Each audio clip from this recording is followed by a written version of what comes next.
Today, we're going to be talking about something called thin films. Now, thin films are actually really cool. If you ever played with bubbles when you were younger, you might have seen how the bubbles can have all sorts of different colors. They can appear red at sometimes, then you go back, you see at a different angle, and then they suddenly appear green, or they appear all sorts of rainbowy colors. And the reason for this color change is called destructive and constructive interference by the light rays on the film. And we can model this by doing like some oil, I guess, on the ground. Okay, so this is some oil on ground, and this is the same concept as bubbles. We can talk about bubbles later, but I think the oil one is easier to understand. So we have some air, which has an index of refraction of 1. We have the oil, which is typically like 1.3 or something. Then under this layer of oil, we have the ground, which is usually higher, like 2 or something. Say it's on some concrete. I don't know the exact values, but we can just say it's like that. And we're going to draw 2 light rays that comes and hits this thin film. The first one is going to come over here, and it's going to reflect back off. Just like a mirror. No big deal. And the second ray is actually going to coming from the same position. It's going to refract into this thin film. It's going to bounce off the n equals to 2 film. It's going to refract back outside. And there's also some light ray that, it goes into the film, but we're not going to worry about that. Or it goes into the ground, if it's plastic or something. But we're not going to worry about that. And what we need to know is that these light rays, they're going to have what's called a phase shift. Both of them. And this phase shift basically is a change in the position of the light ray. It's going to shift by 1/2 lambda, because when you have like a wave or a string, and let's say this is a string, you shake it, and it interacts with something of larger index of refraction. Say there's a wall. Walls have pretty big resistance. It's going to come over here. It's actually going to bounce right back off, and it's going to reflect back the way it came. It's going to come back this way. And you can see how before, if we measure from peaks to peaks, this is one wavelength. But you can see how the wavelength now shifted over here by a distance of 1/2 lambda. If you measure this, it's going to be turned out to be 1/2 lambda. This change in distance. This new change in distance. And this phase shift is really important because we want to try to figure out if these light rays contain destructive interference and block out some of that red light, which makes it more blue or something like that. And we can model this by assigning a variable x and x on these 2 light rays. Well, I guess it's the same light ray. And the reason why we do this is because if we want destructive interference or a change in distance by 1/2, we're going to need a change in distance, delta D. And the only time it changes distance is inside of the film. And we can model this equation by dividing x plus x has to equal to 1/2 m lambda, where m is a multitude of any sort of odd integer. Like m is equal to 1, 3, 5, and so on. And the reason why we do this is because destructive interference, remember, it can happen in any multitude of 1/2 lambda. And again, we can combine this to be 2x equals to 1/2 m lambda. But what we really need to know is that in the real world, we can set this distance equal to t, or the thickness of the film. And we can actually say that the x variable we assigned is equal to the thickness because, well, the angle is near 90 degrees, this angle in the real world. So we can say that they're about the same. So then we have 2t is equal to 1/2 m lambda. If we solve for the thickness, we get t is equal to 1/4 m lambda. We can also solve for lambda if you want, but this is the thickness of the film, or what we want the film to be if we want some destructive interference. And it's also important to know that this lambda over here, this lambda is actually the wavelength inside of the film.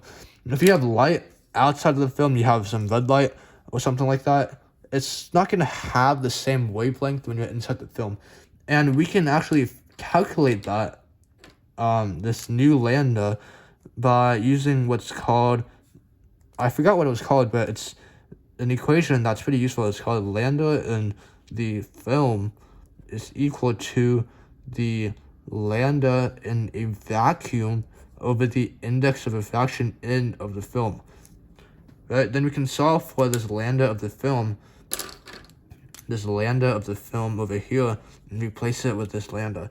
And that is because this is the lambda inside the film over here, and it's just the one in the film.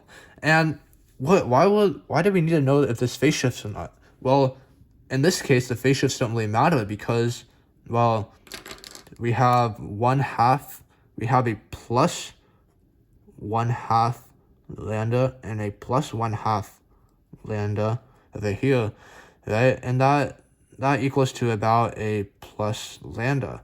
1/2 plus 1/2 is 1. And that doesn't really change anything because we're looking for the 1/2 lambdas.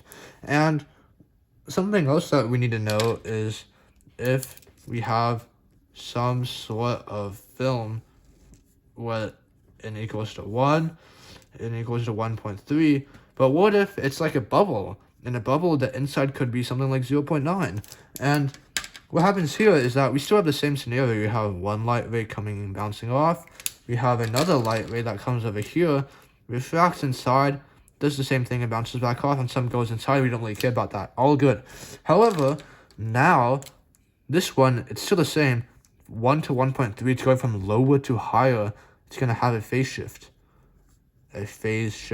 However, this pink or magenta one, it's traveling from 1.3 and interfering with the surface of the 0.9. It's going from a higher index to a lower index, which is going to have no phase shift. And the reason because there's no phase shift is if you have some sort of wave over here and say it's connected to a rope, when you swing, pretend the light is like a rope. If you swing the rope over here, you get it moving. When it hits this rope, since the index of refraction of the rope is lower or sometimes equal to, it's going to jerk up, but it's going to keep going in the same direction. Whereas over here, it reflected back and went in the opposite direction. So there's going to be no phase shift. And since there's no phase shift, there's going to be an extra plus 1/2 lambda to the light rays, or the change in distance between them. And again, we can set these equal to x. We can have the 2x plus x equals to 1 over 2m lambda. And we can also set this 2x equals to 1/2 m lambda, all good. But where does this extra phase shift go? Well, this phase shift, it's now being shifted again by 1/2 m lambda.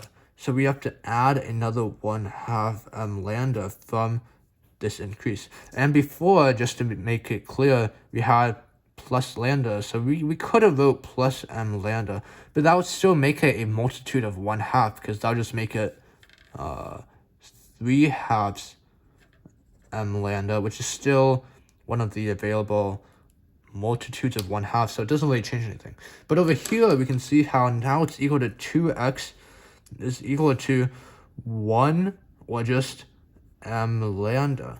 And we know that x is the same as the thickness of the film, t, because it's assuming they're the same, because the distance is negligible, the change in distance between them. And we have 2t is equal to m lambda, and now you get t is equal to 1/2 m lambda.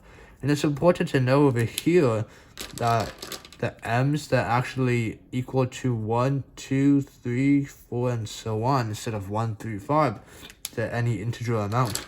So we got 2, and of course we also have to make sure that this lambda over here is equal to we use the lambda f equals to lambda in the vacuum over index of refraction of the film. We just make sure to use that lambda. So you can see how the thicknesses of the films have to be different regarding if it's a phase shift or not. And we can use this to calculate if you can see like a certain color like red or something on the bubble or the film.